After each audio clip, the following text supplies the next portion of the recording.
Un cordial saludo a todas las personas que están con nosotros en estas charlas de capacitación para poder obtener una acreditación y ser parte de un hospital amigo madre-niña.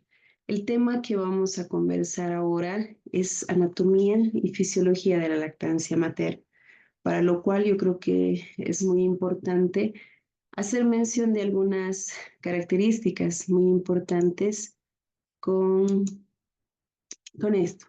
Si bien se han hecho muchas investigaciones tratando de poder darle importancia necesaria a lo que es el tema de lactancia materna, en estos estudios se ha visto que el contacto postnatal y el inicio inmediato de lo que es la lactancia tiene mucha relevancia sobre aspectos de interacción entre madres e hijos.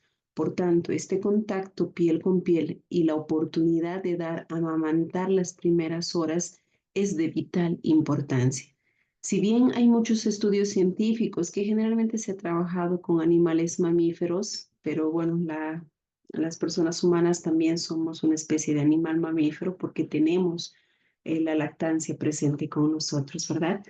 En este grupo de corderos, en este estudio, se ha tomado los grupos de corderitos en los cuales se ha visto que hay un cambio conductual muy importante dependiendo al contacto inmediato de la madre con la cría.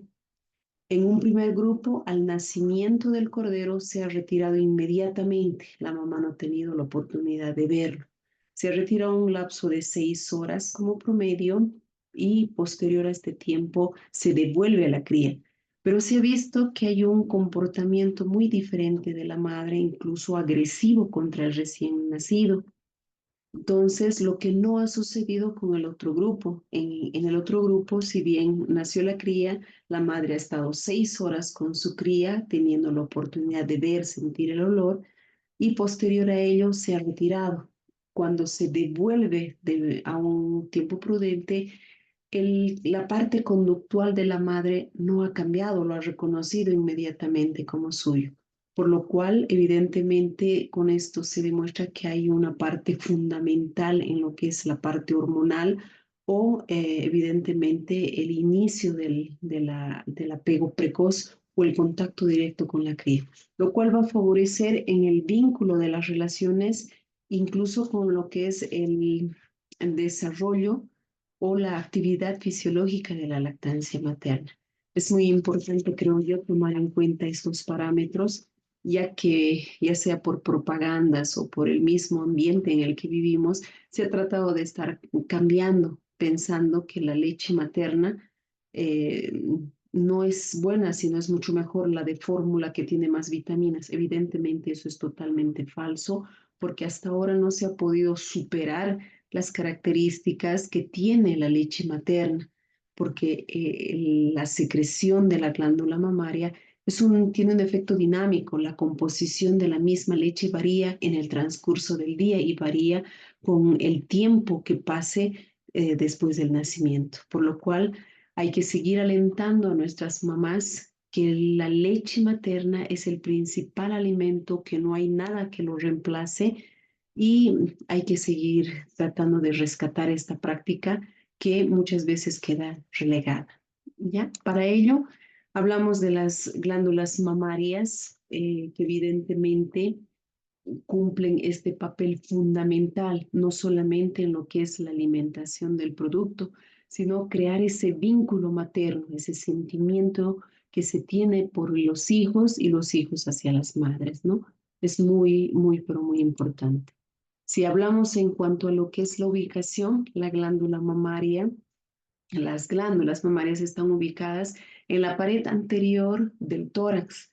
Tienen un tamaño más o menos de unos 12 centímetros. Involucran el espacio de la segunda costilla hasta la sexta costilla. En los laterales están delimitados por el borde externo del esternón y en la parte interna, bueno, en la parte de la línea medio axilar, ¿no? Que lo delimita en ese espacio. Su conformación, como podemos ver en la figura, es prácticamente tejido graso, tejido adiposo, con la glándula mamaria propiamente dicha. Ahí viene el primer mito el que vamos a romper, que el tema del tamaño de la glándula mamaria no tiene nada que ver con la secreción de leche. Evidentemente se escucha muy frecuente que tiene pequeñas glándulas mamarias y no va a tener mucha leche. Totalmente en ese acuerdo. Las glándulas de la mama cumplen la función a lo que son designadas, al de secretar leche. Y cada cuerpo, evidentemente es fisiológicamente y es sabio, va a producir lo que necesita el recién nacido. Si bien hay glándulas mamarias que muchas veces por el, por la apariencia, como que va a dar mayor cantidad de leche, estamos quedando que eso no es cierto. Solamente es parte, hay mayor tejido adiposo que va a aumentar el volumen de la mama, ¿no? Los pezones es una parte muy importante de la glándula mamaria, esto lo podemos ver externamente. Hablamos del pezón, que es el conducto final donde va a drenar la leche, que tiene una zona de mayor coloración alrededor del pezón, que es la areola. El segundo mito que tenemos que romper aquí, que el hecho de tener un pezón plano o tener un pezón invertido no se pueda dar de lactar. Evidentemente, si bien se forma un complejo areola-pezón que está determinado por la areola y el pezón para que pueda tener un buen agarre, no significa que al tener pezón invertido no se pueda dar de lactar. Más bien, se tiene que dar de lactar para que de alguna manera el efecto de la succión del recién nacido trate de formar y sacar el pezón para que pueda haber mayor producción de leche, ¿no? Con respecto a esto, a nivel de lo que es la areola, tenemos unas glándulas que son los tubérculos de Morgagni, que son encargados de secretar una sustancia que va a poder suavizar la piel del pezón y de la areola, al igual que tener algún efecto visual para que el niño pueda adherirse fácilmente reconocer lo que es la glándula mamaria, tanto por el aspecto oscurecido como por la secreción de esta sustancia que si bien lubrica, también va a desprender algún olor que el niño tranquilamente lo reconoce como parte de él. Por eso es muy importante que haya un apego precoz o inmediatamente iniciar con la lactancia materna para que este estímulo no se pierda, ¿no?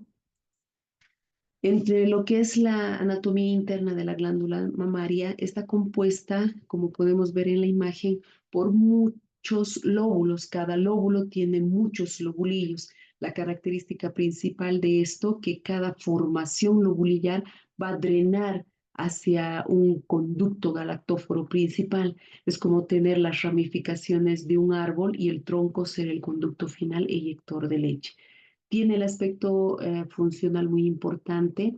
Son estos racimos, los lobulillos están conformados, como podemos ver acá, por unidades funcionales. Los lobulillos van a drenar cada uno en un conducto que al final drena en el conducto galactóforo principal a nivel del pezón. La unidad funcional, que es el alveolo mamario, en realidad es la unidad más pequeña, que está compuesta por un saco.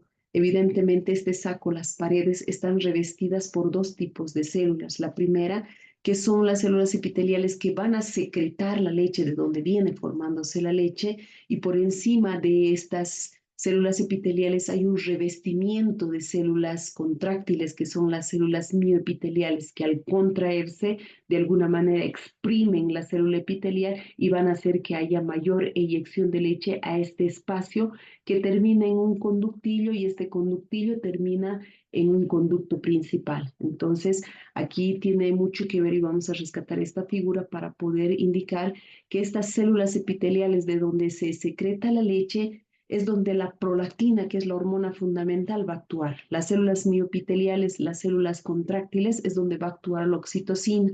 Al igual que en el útero crea una contracción, a nivel de la mama, en el alveolo mamario, va a crear esa contracción de esas células para que pueda inyectarse leche.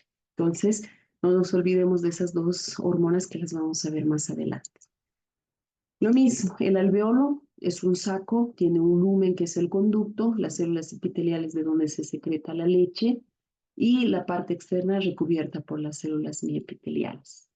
Entre lo que es la fisiología de la glándula mamaria, cada organismo es sabio. Cada organismo va a producir lo que tiene que tomar su bebé, pero mucho depende de la insistencia o de la cantidad de vaciamiento o succión que pueda haber de parte del producto. No hay ninguna glándula mamaria que secrete más o secrete menos de lo que pueda pedir el recién nacido, ¿ya? Entonces, si bien existe una serie de cambios, evidentemente, en la glándula mamaria, ya esto desde el inicio del embarazo. En realidad, desde el nacimiento existe estimulación de lo que es la glándula mamaria, porque hay muchas hormonas que están con nosotros desde el nacimiento, especialmente en lo que son las mujeres. Existen dos hormonas principales que son los estrógenos y la progesterona, que hacen que haya un desarrollo ya desde la tercera o cuarta semana de embarazo, que hacen que haya ya un desarrollo de la glándula mamaria. No en vano existe al nacimiento y a la caída de hormonas la secreción de leche por parte del recién nacido, lo que comúnmente llamamos leche de brujas, ¿no? Entonces ya desde vida intrauterina se forma la glándula de la mama, queda como en un estado de descanso hasta la activación hormonal en la adolescencia, en una niña, y se completa todo este grado de maduración cuando la paciente se embaraza o la mujer decide embarazarse, ¿no? Entonces, existen evidentemente muchos cambios en la glándula mamaria en cuanto a lo que es el tamaño por el actuar de los estrógenos durante el embarazo, que son hormonas principales, tanto estrógenos como la progesterona. Los estrógenos hacen que crezca la mama. La progesterona hace que aumente la cantidad de lobulillos, por lo que hay una diferencia en un estado no gestacional. Lo que vemos a la izquierda y lo que es a la derecha es una glándula mamaria gestacional, porque existe incluso una mayor irrigación sanguínea, ¿no? Ahora, en cuanto a lo que es la, la misma producción de la lactancia materna. Todo este proceso, evidentemente, se llama lactogénesis, producción de leche, generación de leche. Se dice que existen tres fases muy importantes en este desarrollo, que la primera es la mamogénesis, desarrollo de la glándula mamaria, y hemos visto por los estímulos hormonales. Esta mamogénesis, también denominada fase 1, iniciación secretora, a partir del tercer a quinto mes ya entra en acción. Por eso muchas veces entre el cuarto y quinto mes ya puede haber una secreción de leche y algunas mamás que amanecen mojadas, es por este estímulo. Si bien existe la posibilidad de secretar leche, como tal suceso no se produce, porque estas hormonas del embarazo, especialmente la progesterona, que está a nivel de la placenta o es producida por la placenta, produce una inhibición constante de la hormona prolactina. La prolactina está con nosotros en todos los estados fisiológicos, pero en el embarazo evidentemente la producción es mayor, pero hay hormonas que inhiben su acción, como por ejemplo la progesterona. Como hay ese antagonismo de acciones, la segunda fase, que es la galactogénesis, que se produce cuando se tiene el parto. Al salir la placenta en el tercer periodo de trabajo de parto, sale la placenta, hay una caída brusca de las hormonas de los estrógenos y la progesterona, lo cual hace que se libere el estímulo, por lo cual a esta segunda fase de la galactogénesis también se la llama activación secretora, porque es como que si bien existía en cantidades, pero se dispara porque ya no hay una inhibición, porque ya salió la placenta y con la placenta salió gran cantidad de la hormona progesterona que hacía que se inhiba lo que es la acción de la prolactina, por lo cual existe una activación y una secreción de leche. Esto generalmente sucede posterior al parto hasta los 72 horas posterior al parto. Entonces, si no hay lactancia, no hay estímulo de succión, evidentemente el hecho de tener prolactina no va a asegurar que siga habiendo leche. Aquí ya en la tercera fase, que es la lactopoiesis o mantenimiento de la lactancia o de la producción de leche, ya se va a encargar el niño al estimular, al succionar el pecho materno, ¿verdad? Entonces, si bien hablamos de lo que es la fisiología en sí mismo, de la producción de leche, vamos a tomar en cuenta esta diapositiva, que el principal estímulo para la producción de leche, el principal, es la succión. La succión a nivel de la glándula mamaria crea un estímulo sensorial que viaja a través de la médula espinal, evidentemente por la asta posterior, y se dirige al cerebro. En el cerebro nosotros tenemos el hipotálamo, la hipófisis. Esta estimulación sensorial viaja a nivel de lo que es el hipotálamo, produciendo o haciendo que haya una mayor secreción de prolactina. Si bien esta prolactina era inhibida por la progesterona y los estrógenos, a nivel cerebral también es inhibida por la dopamina. La dopamina, al inhibir la prolactina, trataba de mantener en ese estado de gestación, pero como hay una caída de las hormonas, hace que se produzca, haya una inhibición. El estímulo hace que haya mayor estímulo o disminución de la dopamina, lo cual genera que haya una mayor cantidad de prolactina que va a hacer que haya mayor producción de leche. Este estímulo a nivel de la mama, a nivel del pezón, también hace que se libere mayor cantidad de oxitocina. La oxitocina que se secreta a nivel del hipotálamo hace que las células miopiteliales a nivel de la glándula de la mama se contraigan. Entonces, esto es un círculo. Por eso muchas veces cuando hay un estado de estrés, cuando de repente tenemos la idea de que no va a tener mucha leche, que está muy estresada, incluso cuando hay un retardo en la expulsión de la placenta, ya sea por restos o porque de repente la mamá ha hecho una atonía uterina, ha perdido mucha sangre, nosotros a veces inyectamos más cantidad de oxitocina, lo cual me puede retardar en alguna manera la producción de leche. Porque en los estados de estrés, evidentemente, hay mayor producción de dopamina, lo cual de manera indirecta va a hacer que haya una disminución de la prolactina. Entonces, no nos olvidemos, si vemos este círculo, que la succión, el estímulo de la succión es el principal efecto estimulador de la producción de prolactina y oxitocina, que va a favorecer a la producción y la eyección de leche, ¿no? Ahora, recordando un poco aquí, vamos a aclarar algunas cosas. La prolactina es la principal hormona productora de leche, que hace que haya una mayor cantidad de secreción, la succión, como hemos indicado. Esta prolactina está sintetizada en en la adenohipófisis. La adenohipófisis es la que se encarga de secretar la prolactina. El mayor aumento hace que disminuya la prolactina.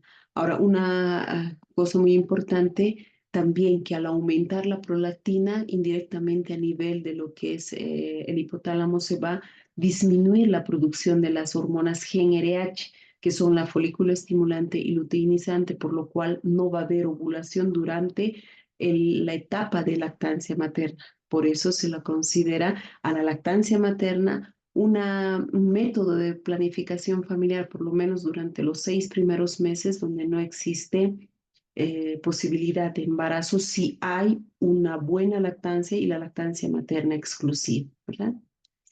Ahora, la oxitocina está producida en en el hipotálamo.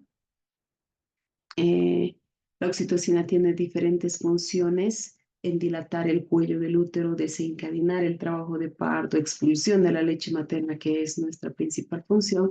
También esta oxitocina es llamada hormona del amor, ya que está ligada a cambios de comportamiento y en cuanto a lo que es sentimientos de una persona, ¿no? Entonces, hablamos también de otra hormona, que es el factor liberador de hormonas. No sé qué está pasando con mi computadora. El factor liberador de lactancia es el que se encuentra en el seno materno. Está en el seno materno, el factor inhibidor, que a mayor distensión de la glándula de mama, existe una mayor liberación de este factor de inhibición de la lactancia, por lo cual, para que no se libere esta hormona que está dentro de la glándula de la mama, hay que vaciar la glándula mamaria, tiene que haber un vaciamiento. Es como está marcado acá, si el pecho permanece lleno de leche, la secreción se detiene.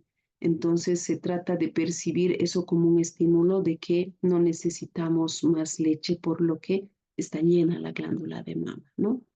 Entonces aquí es una producción autocrina, está controlada automáticamente por eso, ¿no? Entonces recordar que la a mayor estímulo de la lactancia, mayor producción de leche. La succión del bebé estimula el pezón, envía un impulso al hipotálamo que hace que haya mayor liberación de prolactina y oxitocina, que hace que haya mayor producción de leche, mayor contracción de leche. Entonces, si el bebé continúa lactando y las veces que sea necesario, hay mayor estímulo de la lactancia materna. Entonces, se produce lo que se necesita. No hay, digamos, que exista menos. Si se da buena lactancia materna o hay un buen vaciamiento del pecho, buena estimulación a nivel de la mama, el organismo secretará lo que ese niño tiene que tomar en lo que es la parte fisiológica. Bueno, esperando que les haya por lo menos sido beneficioso esta charla y hayamos comprendido la parte funcional, es lo que puedo compartirles. Gracias.